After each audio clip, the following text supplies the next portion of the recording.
पुण्यातील शेठ हिराचंद नेमचंद दिगंबर जैन बोर्डिंगच्या जमीन विक्री प्रकरणाच्या अनुषंगाने धर्मदाय आयुक्त अमोक कलोटी यांच्या समोर एक तातडीची सुनावणी झाली होती. त्या सुनावणीमध्ये त्यांनी जमीन विक्री व्यवहाराला जी आहे ती 28 तारखेपर्यंत स्टेटस दिला होता. त्यानंतर आज धर्मदाय आयुक्त कार्यालयातील अधिकारी आणि या ट्रस्टचे ट्रस्टी जे खरं तर पहिल्यांदाच हा सगळा वाद झाल्यानंतर माध्यमांसमोर आले होते, ते सगळे या जैन बोर्डिंग मध्ये आल्याचं आपल्याला पाहायला मिळालं होतं. जैन बांधवांचा मोठा आक्रोश सुद्धा आपल्याला यावेळी पाहायला मिळाला. नेमकं काय झालं, नेमकं काय घडलं आणि जैन बांधवांची नेमकी मागणी काय आहे, या सगळ्या अनुषंगाने जे न्यायालयीन बाजू या संपूर्ण विषयाची लढतायत ते ॲडव्होकेट योगेश पांडे आपल्या सोबत आहेत, जे याचिकाकर्ते सुद्धा आहेत. त्यांच्याशी आपण संवाद साधणार आहोत. ट्रस्टी स्वतः आले होते, धर्मदाय आयुक्त कार्यालयातले अधिकारी सुद्धा आले होते. जैन बांधवांचा आक्रोश आपल्याला पाहायला मिळाला. नेमकं काय घडतं? जे राज्याचे जे धर्मदाय आयुक्त आहे अमोक कलोती समोर जेव्हा आम्ही युक्तिवाद मांडला तातडीची सुनावणी घेण्यासाठी, त्यामध्ये आम्ही हा मुद्दा उपस्थित केला की तिथं मंदिरावरती कर्ज टाकलंय आणि मंदिरावरती सेलटेडमध्ये मंदिरावरती सुद्धा बोजा चढलाय, मंदिराची विक्री झाली आहे. तर ते म्हटले, मग त्यांनी RMP मागवले, सगळे कागदपत्र ह्या ट्रस्टीने जो अर्ज केला त्याचे. तर ते बघितलं, ते म्हटले की याच्यात मंदिर नाहीच आहे.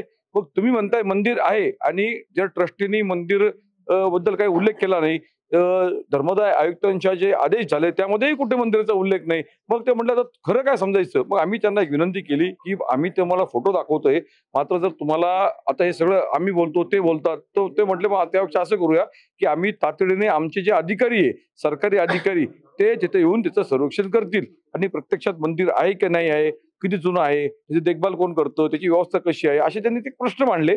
आणि ते घेऊन आज फक्त इथं मंदिर आहे का नाही एवढाच मुद्द्यापुरतं हे सर्वेक्षण आहे. आणि आता हा सगळ्यात मोठा विनोदाचा भाग आहे. आता ट्रस्टी स्वतः आले की काय पंचनामा होतं ते बघायला आणि त्यांनी सुद्धा स्वीकारलं की मंदिर, ते म्हणे व्याज कुठे मंदिर नाहीच आहे. असं कुठं आम्ही म्हटलं तुमच्या अर्जात मंदिरच नाहीये. तर ते म्हणते ते नजर चुकीने राहिलं असेल. मग म्हटलंय की ते कुठेतरी आम्ही प्रार्थना स्थळ म्हणून उल्लेख केला आहे, कुठेतरी आम्ही असं, त्यांनी ते सगळ्या गोष्टीचं त्यांनी हे केलं सगळं पूर्ण. आता ह्या सगळ्या प्रकरणामध्ये आपण जर बघितलं तर आज ते सिद्ध होतंय. आणि आपण तो धर्माचं राज्य आहे, त्या राज्यामध्ये मंदिराला स्वतःचं अस्तित्व सिद्ध करायची वेळ आली. सगळे बाकीचे हे जे मुद्दे आहेत, स्ट्रक्चरल ऑडिट, बिल्डिंगची कंडिशन, हे सगळं नंतर येणार आहे. पण आजची जी मूळ जे सर्वेक्षण आहे, पुन्हा आम्ही 28 तारखेला मागणी करणार आहोत की तुम्ही ज्यावेळेस आदेश दिले, यांनी तुम्हाला काय मांडलं की बिल्डिंग पाडायला आली वगैरे वगैरे सगळं, तर त्यावेळेस ह्याचं सुद्धा सर्वेक्षण केलं जाणार आहे. हे जर पाडलं असतं ना तर आम्हाला हे सिद्ध करता नसतं आलं. आता या सगळ्या गोष्टीचा पंचनामा होईल. सर्वात दुसरी गोष्ट धक्कादायक आहे की जे पुणे महानगरपालिका कशा पद्धतीने कारभार करते. पुणे महानगरपालिकेने परवानग्या कशा दिल्या? त्यांच्या प्लॅन मध्ये, त्यांच्या सँक्शन प्लॅन मध्ये, यांच्या परमिशन मध्ये, त्यांच्या IOD मध्ये, त्यांच्या ऍप्लिकेशन कुठेही मंदिर नाहीये. मग अचानक जेव्हा दबाव वाढला, मोर्चा आला, लोकांची तक्रार झाली, मग यांनी शेवटच्या प्लॅन मध्ये मंदिर प्रकट केलं. आता ते काय म्हणतात की आम्ही तर मंदिर दाखवलं. अरे म्हटलं, तुम्ही काय मूर्खात काढताय का? आणि हे जे अधिकारी आहे, हे म्हणजे आपण जर अशा पद्धतीने जर कारभार होत असेल पुणे, आम्ही ही गोष्ट आयुक्तांच्या कानावर टाकली, आयुक्तांना सांगितलं, आयुक्तांनी मान्य केलं की बराच अनागोंदी कारभार झालेला दिसत आहे सत्पूर्दर्शनी. म्हटलं तुम्ही आम्हाला अजूनपर्यंत ते आम्हाला अधिकृत कागद आता द्यायला तयार नाही. म्हणजे आम्ही अनपेक्षित काढले आमच्या सोर्सेस मार्फत. मात्र ज्यावेळेस आम्ही 3 आठवड्यापूर्वी फाईल मागायला गेलो, अनेक वेळेस आमचे कार्यकर्ते गेले, तर ते म्हणे आम्हाला वरून आदेश आहे की HNDची फाईल कोणाला दाखवायची नाही.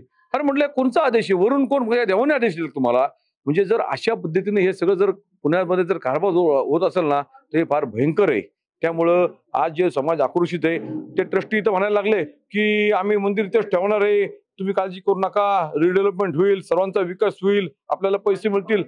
लोकांनी सांगितलं त्यांना, तुमचा यात काही संबंध नाही, तुम्ही उद्या ढवळाढवळ आता करू नका, ही पब्लिक ट्रस्टची जागा आहे, हे सगळं तुम्ही फक्त एक विश्वस्त आहे आणि तुम्ही समाजाला फसवलं आहे, तुम्ही लबाडी केली आहे, त्यामुळं ते इथं राहायच्या लायक नाहीये, त्यांना आता बरखास्त केलं पाहिजे.